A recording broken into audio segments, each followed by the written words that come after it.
आप सभी को मेरा जय श्री राम, जय हनुमान जी महाराज। स्वागत करता हूँ आप सभी का और बाबा हनुमान जी का पावन सानिध्य हमारे साथ में। और मंदिर पे हम अभी बैठे हुए हैं और एक बात आपको बताना था। इसे आप क्या कहेंगे? आपसे सवाल है, इसे आखिर आप क्या कहेंगे? देखिए, मैं चलाता तो ऑटो ही हूँ, है ना, ऑटो ड्राइवर। और उसमें जो है ना,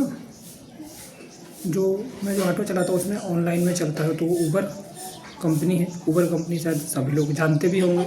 ऑनलाइन प्लेटफॉर्म है जो गाड़ियाँ, कैब इत्यादि उससे बुकिंग होती है ना। अब मैं आपको एक इंटरेस्टेड चीज़ें आपको बताता हूँ, इंटरेस्ट वाली चीज़ आपको मैं बताता हूँ। क्या होता है कि लोग जो है ना बुक करते हैं, क्या, ऑटो तो बुक करते हैं। अच्छा, अब उसमें ऊबर कंपनी वाला उनको क्या दिखाता है कि मैं बहरा हूँ। क्या हूँ मैं? बहरा हूँ, हैंडीकैप, मैं बहरा हूँ। तो उससे मुझे क्या फ़ायदा हो रहा है? उससे फ़ायदा ये है, देखिए, सबसे पहले तो उन लोगों को ऊबर कंपनी वाला ऐसा क्यों दिखाता है ये मुझे पता भी नहीं, मुझे कुछ मालूम नहीं। और वो लोग जब वो लोग बुक करते हैं तो उन्हें मेरा ऑटो का नंबर जाता है। तो वो लोग देखते हैं उसमें ये जो ड्राइवर है या गूंगा बहरा है, ऐसा उन्हें दिखाया जाता है ऊबर कंपनी की तरफ से। तो वो लोग मुझे इशारे करके OTP का नंबर देते हैं और बात नहीं करते। चलिए, बात तो बहुत बढ़िया है कि वो मुझसे बात नहीं करते, क्योंकि उनको लगता है कि ये बहरा है, इनसे कौन बात करेगा, बहरा से कौन बात करेगा, तुम चाहे कुछ भी बोलो, क्या सुनते, कुछ नहीं सुनते। तो उन्हें ऐसा लगता है कि मैं बहरा हूँ, लेकिन मैं हूँ नहीं, लेकिन ऐसा कंपनी वाला उन्हें दिखाता है। ये मेरे लिए तो बहुत बढ़िया बात है, क्योंकि देखिए, जब राइड आती है ना, बुकिंग, तो उसमें कुछ तो कम से कम बात करना होता है, क्योंकि अगर एक सवारी कहीं बैठा है और आप लंबा जा रहे हो तो कुछ ना कुछ तो बातें करना ही पड़ता है।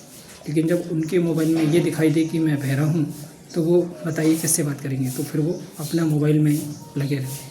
मेरे लिए तो बहुत बढ़िया अच्छी बात है, क्योंकि देखिए, यदि वो मेरे गांव तरफ के भी हो ना, तो भी मैं उनसे बात करने की कोशिश नहीं करता हूँ। इसलिए क्योंकि देखिए, जब हम लोग बात करेंगे ना, तो केवल प्रपंच ही होगा, बस प्रपंच ही होगा। तो इससे बढ़िया बात करने से क्या फ़ायदा? इसलिए तो मौन रहना ही सबसे उत्तम साधन है, मौन रहना ही सबसे बढ़िया है। तो आखिर आप इसे क्या मानते हैं? बाबा हनुमान जी के मैं पावन सानिध्य में बैठा हुआ हूँ। बाबा हनुमान जी के मंदिर में भी मैं बैठा हुआ हूँ। जब ये वीडियो शूट हो रहा है, मैं बाबा हनुमान जी के मंदिर में बैठा हूँ। आप इसे क्या मानते हैं? देखिए, वैसे तो मैं बात भी नहीं करना चाहता, कोई भी हो, चाहे आप ये कह लीजिए कि कोई दोस्ती यारी, वैसे मैं दोस्तों के पास, किसी के दोस्तों के पास फ़ोन इत्यादि तो मैं करता ही नहीं हूँ, कोई भी दोस्त हो। वैसे भी दोस्त मेरे अब रहे नहीं हैं, जब से बाबा हनुमान जी जीवन में आए हैं, तो तब से दोस्ती यारी तो लगभग ना के समान ही है। लेकिन फ़ोन कॉल्स इत्यादि में बात, और जो लोग ऑटो में भी यदि बैठ जाते हैं तो मैं उनसे भी कोई बात तो करता नहीं। वैसे भी मैं अधिकतर समय तो ड्राइव ही करता हूँ, तो मैं बातें नहीं करता। लेकिन ये इंटरेस्ट वाली बात है, आपको इससे क्या सीख मिलती है, आप इससे क्या समझते हैं, और ये है क्या चीज़ें? देखिए, वैसे भी तो मैं बात करना किसी से चाहता नहीं, लेकिन ये मेरे लिए सबसे बड़ी एक सहयोगी है।